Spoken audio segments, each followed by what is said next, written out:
প্রিয় দর্শক, এই ভিডিওতে আপনি জানতে পারবেন মাইক্রোসফট ওয়ার্ডে কিভাবে সহজে একাধিক ফন্ট স্টাইল পরিবর্তন করবেন। মাইক্রোসফট ওয়ার্ডে কাজ করতে করতে বারবার এখান থেকে ফন্ট স্টাইল পরিবর্তন না করে প্রথমে ফাইলে গিয়ে অপশনসে ক্লিক করে কাস্টমাইজ রিবনে কিবোর্ড শর্টকাটস কাস্টমাইজে ক্লিক করে ক্যাটাগরিসে এফ প্রেস করলেই ফন্টস অপশনটি দেখতে পাবেন এবং পাশে সমস্ত ফন্ট স্টাইলের লিস্ট দেখতে পাবেন।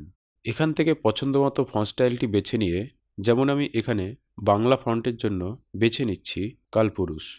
এরপর প্রেস নিউ শর্টকাট কিয়ে পছন্দের শর্টকাট কিটি একসাথে প্রেস করে, যেমন আমি এখানে প্রেস করেছি Ctrl+1।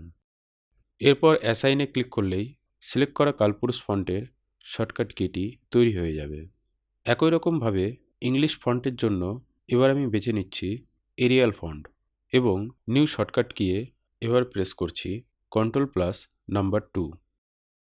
এরপর অ্যাসাইনে ক্লিক করলেই সিলেক্ট করা এরিয়াল ফন্টের শর্টকাট কিটি তৈরি হয়ে যাবে। এখন আমি টাইপ করতে করতে সহজেই শর্টকাট কিয়ের সাহায্যে ফন্ট স্টাইলটি পরিবর্তন করে নিতে পারবো। তো প্রিয় দর্শক, এরকম আরও জানা অজানা মাইক্রোসফট ওয়ার্ডের ইনফরমেটিভ টিপস অ্যান্ড ট্রিক পেতে চ্যানেলটি সাবস্ক্রাইব করে রাখুন। ধন্যবাদ।